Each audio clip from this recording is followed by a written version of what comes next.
Hello बच्चों, good evening. कैसे हैं आप सब? Welcome back to my classes. Sakshi Monga here. आज हम जो करने वाले हैं वो एक्सरसाइज 4.1 क्वाड्रेटिक इक्वेशन का जो चैप्टर है हमारा, उसकी एक्सरसाइज 4.1 जिसका सम नंबर 2 हम करेंगे आज, कंप्लीट सम नंबर 2।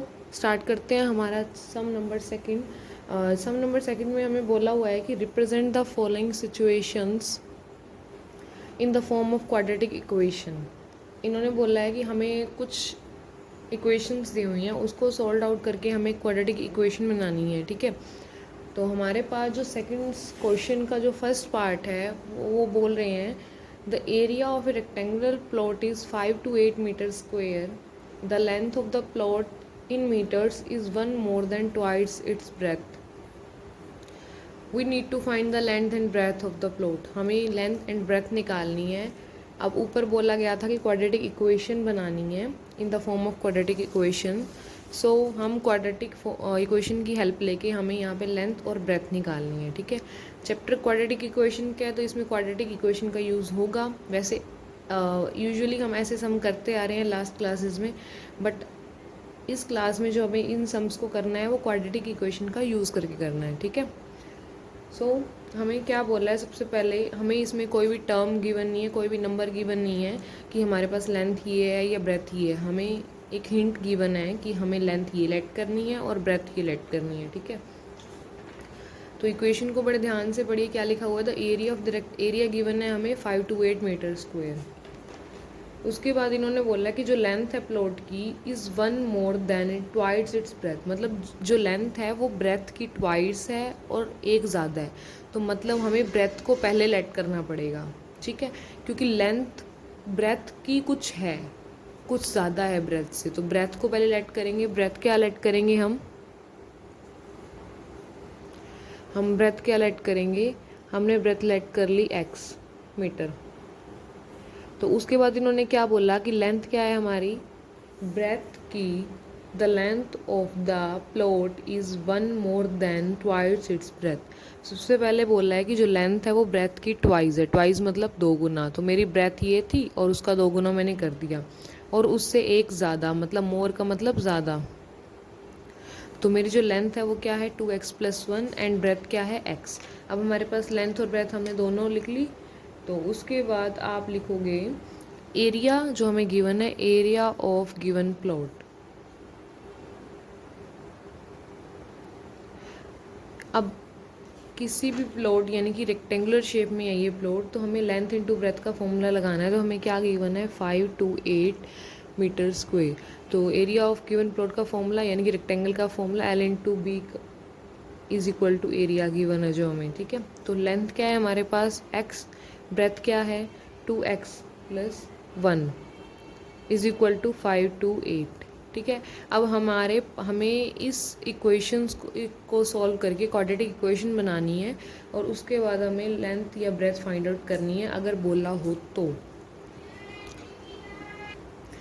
हम अब इस इक्वेशन को सॉल्व करते हैं। I will multiply this equation 2x into X, 2x² x into 1 x is equal to 5 to 8। अब हमें इसको क्वाड्रेटिक इक्वेशन की फॉर्म में चेंज करना है, तो मैं 5 to 8 को इधर ले आऊँगी, 2x² प्लस x माइनस, ये इधर आके माइनस का 5 to 8। ठीक है, अब हमारे पास ये कुछ इस फॉर्म में आ गई, क्वाड्रेटिक की फॉर्म में, कुछ क्वाड्रेटिक इक्वेशन की तरह ये दिख रही है। तो मतलब हमारी क्वाड्रेटिक इक्वेशन आ गई। तो उसके बाद अब हमें ये तो पता लग गया कि ये क्वाड्रेटिक इक्वेशन है, बट हमें इन्होंने बोला है कि आपको लेंथ निकालनी है एंड ब्रेथ निकालनी है। ठीक है, तो लेंथ और ब्रेथ निकालने के लिए आप क्या करोगे, इस क्वाड्रेटिक इक्वेशन की जो है वो आप बनाओगे। इसमें हमें x की वैल्यू निकालनी है। ठीक है, तो आप x, तो अब हमारे पास ये क्वाड्रेटिक इक्वेशन बन गई है। मतलब इन्होंने बोला था कि इन स्टेटमेंट्स को आप क्वाड्रेटिक इक्वेशन की फॉर्म में लिख के दिखाओ, तो हमने ये लिख दिया, तो हमारे पास ये क्वाड्रेटिक इक्वेशन आ गई। तो we can write yes it is an quadratic equation. ठीक है, अब नेक्स्ट सेकंड सम का सेकंड पार्ट में क्या बोला इन्होंने, नेक्स्ट जो सम है उसमें ये बोल रहे हैं कि the product of two consecutive positive integer is 306। We need to find the integers. इन्होंने बोला है कि इन्होंने बोला है कि हमारे पास दो कोई कॉन्जिक्यूटिव नंबर्स हैं जिनका जो सम है, सॉरी प्रोडक्ट है, वो 306 है। अब इन्होंने जो बोला है कि टू कॉन्जिक्यूटिव पॉजिटिव इंटीजर्स, इसका मतलब कॉन्जिक्यूटिव नंबर्स क्या होते हैं? ऐसे दो नंबर्स, मतलब वो जैसे मैंने बोला कि मैंने पॉजिटिव नंबर्स लेने हैं, तो कॉन्जिक्यूटिव का नंबर ये हो गया कि एक 1 है तो सेकंड 2, फिर 3 4 5 6 7 ऐसे। तो इन्होंने जो बोला है स्पेशली हमें उस बात को उठाना है कि पॉजिटिव इंटीजर होना चाहिए। मान लो मैंने एक कॉन्जिक्यूटिव नंबर लिया x, ठीक है, मैंने एक, अब इन्होंने दो नंबर्स की बात की, तो मैंने जो फर्स्ट जो नंबर लिया कॉन्जिक्यूटिव वो क्या लिया x। तो मेरे पास जो मैंने बोला, जैसे मैंने एग्जांपल किया था कि अगर पहला नंबर मेरा कॉन्जिक्यूटिव 1 है तो सेकंड नंबर 2 होगा, ठीक है। तो सेकंड नंबर मेरा क्या होगा, सेकंड कॉन्जिक्यूटिव नंबर क्या होगा मेरा, कि अगर मैंने फर्स्ट नंबर को x सेलेक्ट किया, सेकंड के अंदर अगर मैं 1 ऐड कर दूं तो ये मेरा, ये जैसे मैंने x 1 है तो x + 1 क्या हो गया 2, ठीक है। तो ये मेरे दो कॉन्जिक्यूटिव नंबर थे। अब इसमें हम डायरेक्टली 1 और 2 नहीं ले सकते ना, क्योंकि हमने लेट करना है। तो मैंने फर्स्ट कॉन्जिक्यूटिव नंबर को x सेलेक्ट कर लिया और सेकंड कॉन्जिक्यूटिव नंबर को x + 1, ठीक है। कुछ इस फॉर्म में मैंने एग्जांपल दिया आपको, भी हम ऐसे बोल सकते हैं कॉन्जिक्यूटिव नंबर, कॉन्जिक्यूटिव फॉर्म। सो ये हो गया first consecutive number x, second consecutive number x + 1। अब इन्होंने थर्ड जो बात बोली है वो बोली है कि जो दो कॉन्जिक्यूटिव पॉजिटिव इंटीजर हैं उनका जो प्रोडक्ट है वो हमें गिवन है, product of two numbers is equal to 306, ठीक है। तो इन दो नंबर्स का जो प्रोडक्ट है वो क्या है, 306। तो दो नंबर कौन से, एक x है और उसका प्रोडक्ट किसके साथ, x + 1 के साथ 306 है। तो अब हम इस इक्वेशन को सॉल्व करेंगे, क्या आएगा, x × x² x × 1 x = 306। अब हम क्वाड्रेटिक इक्वेशन बनाएंगे, अगर ये बनती है तो 306 को इधर ले आएंगे और देखिए ये कुछ क्वाड्रेटिक इक्वेशन की फॉर्म में आ गई हमारी, ये जो हमने सेटलमेंट की है तो ये हमारी क्वाड्रेटिक इक्वेशन की फॉर्म में आ गई। तो हम लिखेंगे yes it is in quadratic form या इक्वेशन यू कैन राइट, ठीक है। तो ये हमारी क्वाड्रेटिक इक्वेशन है। सो नेक्स्ट हमारा जो था थर्ड सम, इन्होंने बोला है कि थर्ड सम में क्या बोल रहे हैं कि Rohan's mother is 26 older than him. इन्होंने बोला कि रोहन की जो माता जी हैं वो 26 साल रोहन से बड़ी हैं, बट इन्होंने अभी तक हमें रोहन की एज, एग्जैक्ट एज नहीं बताई है। The product of their edges is 3 years from now. उन्होंने जो हमें प्रोडक्ट गिवन है ना वो 3 साल बाद का है, मतलब कि रोहन की एज हमें नहीं पता, उसकी मम्मी की एज बोली है कि उससे 26 साल ज़्यादा है, ठीक है। अब इन्होंने जो प्रोडक्ट दे रखा है दोनों की एजेस का 3-3 साल ज़्यादा का दे रखा है, मतलब प्रोडक्ट अभी का नहीं, प्रोडक्ट 3-3 साल बाद का दिया हुआ है दोनों का। तो सबसे पहले हम दोनों की प्रेजेंट एज निकाल लेंगे, उसके बाद हमें पता लगेगा ना कि 3 साल बाद की एज ऐड करके प्रोडक्ट क्या आएगा, वो दिया हुआ है, ठीक है। तो रोहन की प्रेजेंट एज बतानी है। सबसे पहले एक हिंट होता है जो हमारी इन इक्वेशंस में, वो क्या होता है कि हमें उसी इक्वेशन को लेट करना होता है। जैसे मैंने लेट करती हूँ ना x, तो वही जो हमें पूछा जाता है, जैसे अभी इन्होंने पूछा है कि find Rohan's present age, Rohan की प्रेजेंट एज बताओ।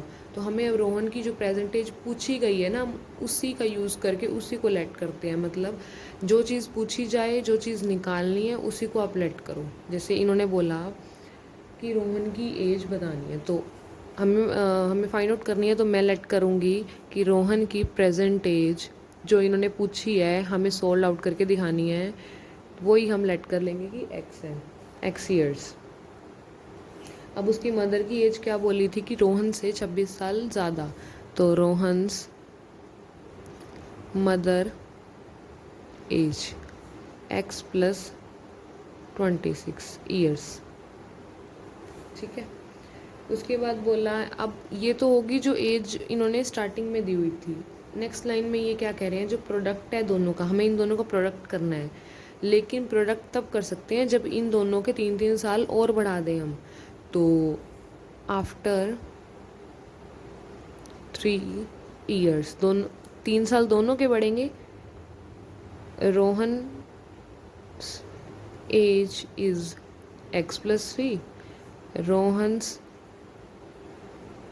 Mother age is X plus 26, ये तो पहले की थी, इसमें 3 साल ऐड कर दिया, ये हो गया, ठीक है, यानी कि एक्स प्लस 29, करेक्ट। उसके बाद प्रोडक्ट दे रखा है किनका, इनकी 3 साल बाद की जो एजेस थी उनका प्रोडक्ट। तो प्रोडक्ट क्या दे रखा है हमें, 360। तो मैं इस चीज़ का और इस चीज़ का प्रोडक्ट करूँगी, क्योंकि ये प्रोडक्ट गिवन है वो हमें 3 साल बाद की एजेस का है। तो x plus 3 into X plus 29 is equal to 360, ठीक है। प्रोडक्ट करेंगे तो क्या आएगा, एक्स स्क्वायर 29x 3x 87 इज इक्वल टू 360। अब हम सॉल्व करेंगे इसको, इक्वेशन को क्वाड्रेटिक फॉर्म में लेके आना है। 29 प्लस 3x, ये पड़े रहने दे एक बार, 360 इधर आके माइनस का, 29 प्लस 3 32x, माइनस किया मैंने 273 आएगा माइनस करने पे। तो ये हमारे पास आ गई क्वाड्रेटिक इक्वेशन। तो हम लिख सकते हैं yes it is an quadratic equation, ठीक है। तो हमने ये बताया कि ये क्वाड्रेटिक इक्वेशन है या नहीं है। सो ये हुआ हमारा थर्ड सम। अब हम बात करेंगे हमारे नेक्स्ट सम की, जो बोल रहे हैं ये fourth some.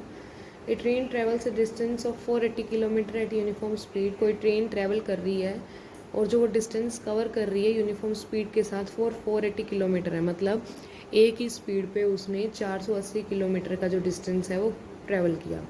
If the speed had been 8 kilometre less than it would have taken 3 years more. अब सिंपल सी बात है, हम एक गाड़ी से जा रहे हैं और हम एक यूनिफॉर्म स्पीड पे चला रहे हैं गाड़ी, तो जितना टाइम उसने लेना है वो लेगी। बट अगर हम अपनी स्पीड को कम कर दें तो वो टाइम ज़्यादा लेगी, अगर हम अपनी स्पीड को बढ़ा दें तो वो टाइम कम लेगी। मतलब कि हमने 90 की स्पीड थी हमारी, तो हमें टाइम लगा 1 घंटे का। अगर हम उसी स्पीड 70 पे स्पीड पे आ जाएं तो हमें टाइम ज़्यादा लगेगा, मतलब 1 घंटे की जगह 1.25 घंटा या 1.5 घंटा लगेगा। वहीं अगर 90 से मैं 110 पे आ जाऊं तो मेरा जो घंटा लगना था वो पौना घंटा या फिर हाफ एन आवर भी लग सकता है। सो इन्होंने यही बोला है कि अगर स्पीड को 8 किलोमीटर पर घंटा कम कर दिया जाए, 8 किलोमीटर पे 1 घंटा कम कर दिया जाए, तो उसमें 3 घंटे ज़्यादा लगेंगे उस 480 डिस्टेंस को कवर करने में, ठीक है। तो हमें फाइंड आउट क्या करना है, we need to find the speed of the train.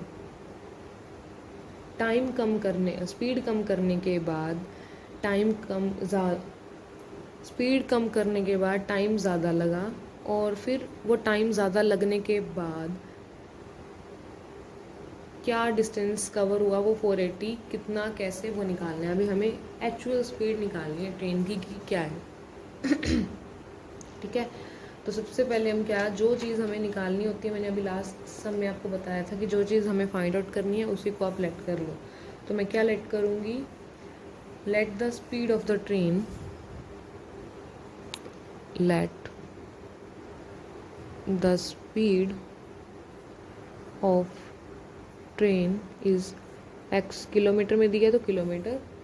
उसके बाद इन्होंने बोला वैसे अब स्पीड ऑफ द ट्रेन है x किलोमीटर, वैसे स्पीड का फॉर्मूला लगाना है आपको। इसमें स्पीड का फॉर्मूला लगाएंगे तो हमारे पास अब हमें टाइम चाहिए कि कितने टाइम। तो आपने क्या करना है इसमें कि इसमें 2 केस बन रहे हैं, ठीक है। फर्स्ट केस में हमने क्या किया, स्पीड को एक्सलेट कर लिया और स्पीड का फॉर्मूला लगा दिया। स्पीड का फॉर्मूला डिस्टेंस बाय में टाइम, ठीक है। जिसमें कि मेरे पास स्पीड दी हुई है x, डिस्टेंस दिया हुआ है 480, बाय में टाइम पड़ा रहेगा एज इट इज़, ठीक है। तो मेरे पास जो टाइम आया, मैं इसको इंटरचेंज करूँगी, टाइम निकालूंगी, टाइम आएगा मेरे पास 480 बाय में x, ठीक है। ऐसा हमने क्यों किया ये नेक्स्ट केस में बताऊंगी। केस 2 जो हमने अभी किया नेक्स्ट करेंगे, जिसमें मेरे पास डिस्टेंस 480 गिवन है, 480 किलोमीटर।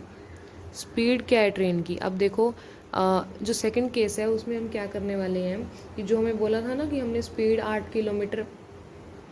किलोमीटर पे 1 घंटा कम किया है, जिससे कि हमारे 3 घंटे ज़्यादा लगे, वो जो केस सेकंड है, ठीक है।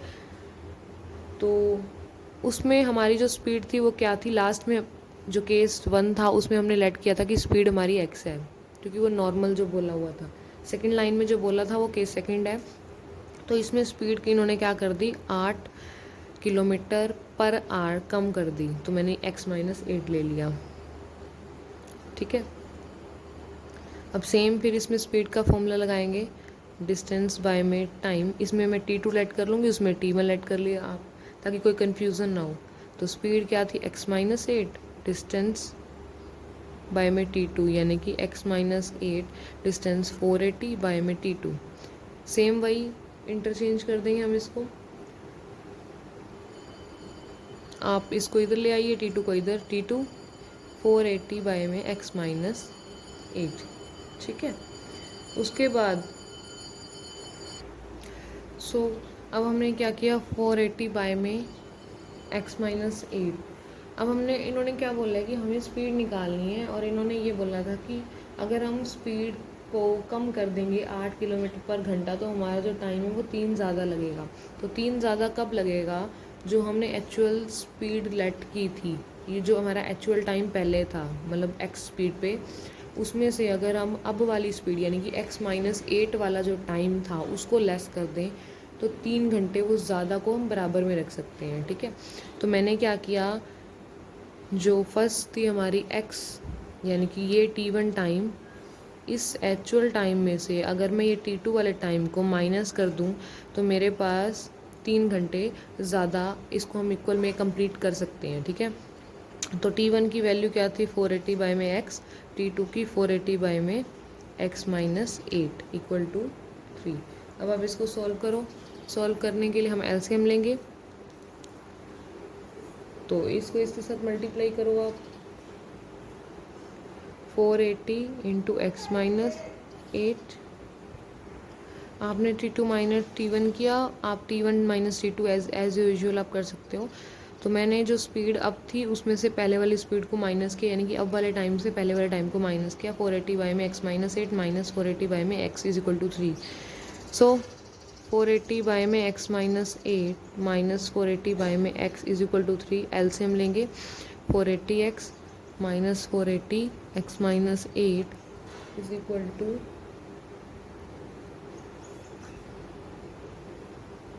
3।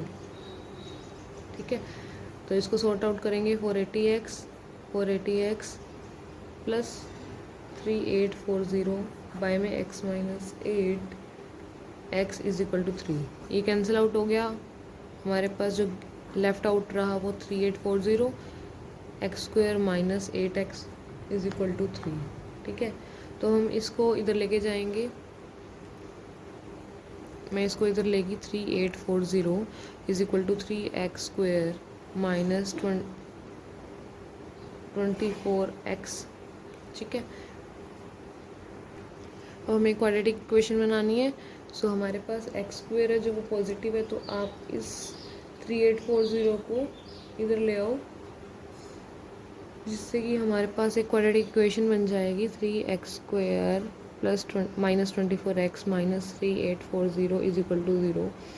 ये हमारे पास वैसे तो कंप्लीट क्वाड्रेटिक इक्वेशन बन चुकी है, बट अगर इसमें से कुछ आपको लग रहा है कि कॉमन आ रहा है तो आप इसको और भी छोटा बना सकते हो। तो मेरे पास इसमें 3 कॉमन आ रहा है, तो x² minus 8x minus is equal to, और ये जो 3 है, ये कुछ बच्चों को ये कन्फ्यूज़न होती है कि जो हम चीज़ कॉमन लेते हैं वो कहाँ जाती है। तो ये जो चीज़ है वो मल्टीप्लाई में है, ये इधर आके 0 के बाय में डिवाइड में आ जाती है। डिवाइड में आने के बाद ये 0 बाय समथिंग 0 होता है, सो ये हमारे पास लेफ्ट आउट ये इक्वेशन रहेगी। तो yes, it is an quadratic equation. तो यहाँ पे जो हमारी 4.1 एक्सरसाइज है वो कंप्लीट हुई। सो अब हम जो 4.2 है उसका डिस्कस करेंगे हमारी नेक्स्ट क्लास यानी कि नेक्स्ट वीडियो में। अगर आपको ये वीडियो पसंद आई हो तो प्लीज़ कमेंट कीजिए, शेयर कीजिए, लाइक कीजिए और सब्सक्राइब करना मत भूलिएगा इस चैनल को। Thank you for watching my video.